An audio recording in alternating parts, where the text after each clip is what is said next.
Hello, East Chicago. My name is Mike Basilio. And I'm Liz Stark. And you're watching this year's first episode of Maroon TV News. Our top story for tonight is the destruction of Pierce Tower, the former home of 250 residents in 4 houses. After a year of exploding toilets and deteriorating conditions, the demolition of Pierce Tower finally began shortly before O Week. Campus North Resident Hall, its planned replacement, will be built on the same site after the demolition has been completed. This new building was designed by Gene Gang and is slated to cost about $150 million. Campus North is planned to be opened in 2016. In the meantime, the 4 houses that were in Pierce, Tufts, Henderson, Thompson, and Shorey houses, have been relocated to International House and new graduate residence halls, and their house tables were moved to the Arlie D. Caffey and Bartlett dining halls. Additionally, the popular Fourth Meal, once a mainstay of Pierce Dining Hall, was relocated to Caffey Dining Commons this week. This past Thursday, a coalition of UChicago's most prominent social justice RSOs came together for Disorientation 2013, an event designed to inform new students about campus activism and community issues. Osita Wanevu has the report. The Trauma Center, gentrification, community service on campus. These issues, and many more, brought together nearly a dozen RSOs and community organizations at this year's Disorientation event held at First Presbyterian Church on Kimbark, where a walking group of interested students met up with event organizers. The annual event, coupled with the guidebook distributed during O Week, is designed to introduce first years and older students alike to social justice campaigns and activism both on campus and in the wider South Side community. It started actually with sexual assault policies on campus. Wanted to create an alternate guide to the information that the university gives you as an incoming student, where there is so much that's omitted, either intentionally or unintentionally, and you really sort of come in and have no idea what's going on in the institution that you're a part of. High on the agenda were the continuation of the contentious campaign for a UChicago-run trauma center, as well as the new controversy surrounding a perceived shift away from student-led initiatives and toward social philanthropy at the University Community Service Center, which fired Assistant Director Trudy Langendorf in September to considerable disapproval from students. Also on the agenda was campus environmental activism. Second-year Kyla Johnston talked about her work with UChicago Climate Action Network, which ran a campaign aimed at getting the university to divest from fossil fuels last year. We did a letter delivery to the administration, no response. We had a few rallies, we did some events, we gained student support from other professors and other people in the UChicago community. Whether you agree or disagree about their stances on some of the campus's hottest topics, high attendance at this year's Disorientation makes it likely that social activists on campus will be successful in keeping these issues relevant for the next year and, potentially, years to come. Osita Wanevu, Maroon TV News. UFOs, fiction or fact? A speaker recently met with students at the Ryerson Astronomical Society to share his thoughts. Terry Hines has the report. The University of Chicago put theory into practice on Thursday, October 10th, when the Ryerson Astronomical Society hosted renowned public speaker Richard Thiem. Thiem spoke about the relationship with UFOs and the United States government. After extensive research and interviews with high-ranking military personnel, Thiem slowly started to realize there may be some validity to UFOs. When you add those experiences together and find out that they corroborate and they validate one another, even though there are a lot of mysterious aspects or attributes of the phenomenon, it compels you to change your mind. Thiem collaborated with like-minded individuals to compile all of the evidence that supports an acceptance of UFOs by the U.S. government. This work all went into his book, UFOs in the Government, Historical Inquiry.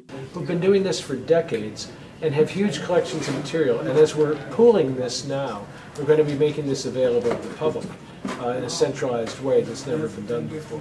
Thiem also gave advice to any students possibly interested in a career in the intelligence community. Take a look at what you're really getting into. Think about it.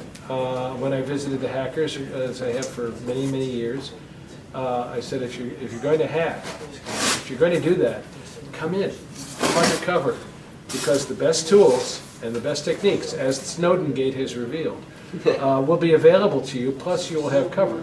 The only difference is you can't share it with anybody.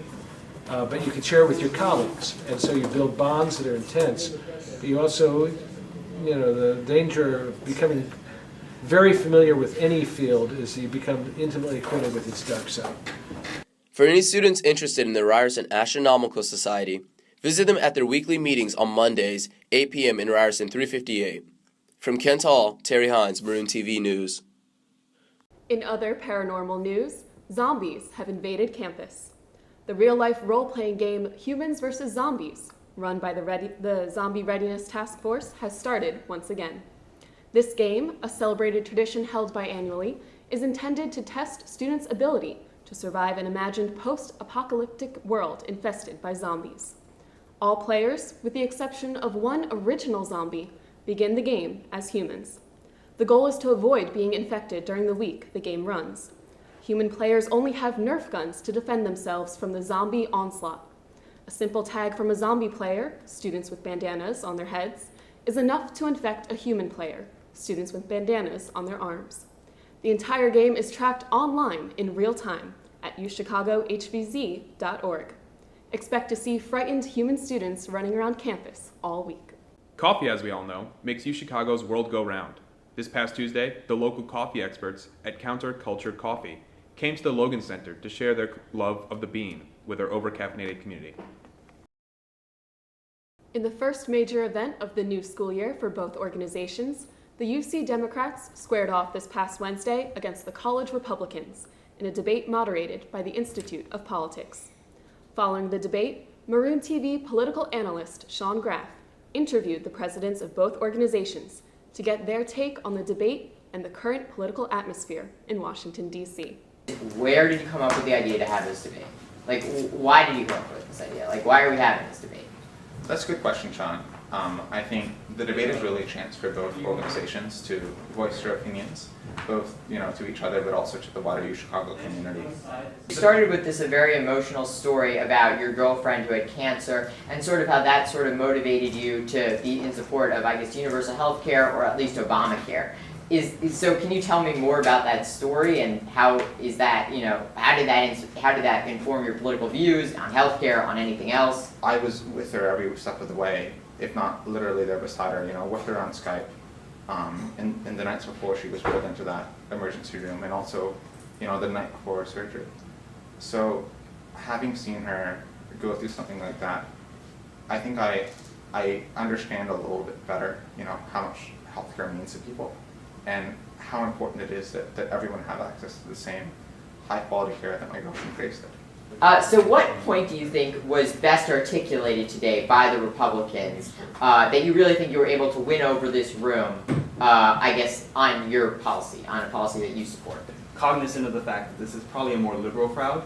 Right. That's why I used the rhetoric of stressing the civil society within my opening remarks, because I felt that this is a new brand of conservatism that's kind of being tested out, known as reform conservatism. A lot of us are very eager to try it out in terms of reforming our messaging and whatnot on policy. So I think that the broader theme about inclusiveness, about emphasizing the role of humans within society and the relationship with others, that's the most important part of that. What area, or what division of the Republican Party were you going to try to channel? How, when you're talking in general to kids on campus, or anybody really, and you're trying to convince them of your views, do you channel all these different views, or how do you speak to them with all these different forms of conservatism? Speaking broadly as a college Republican, I think that my point, especially my job as president of College Republicans, is to encompass everybody as much as possible. Thanks for watching this week's episode of Maroon TV News. My name's Mike Basilio. And I'm Liz Stark. Have a great week.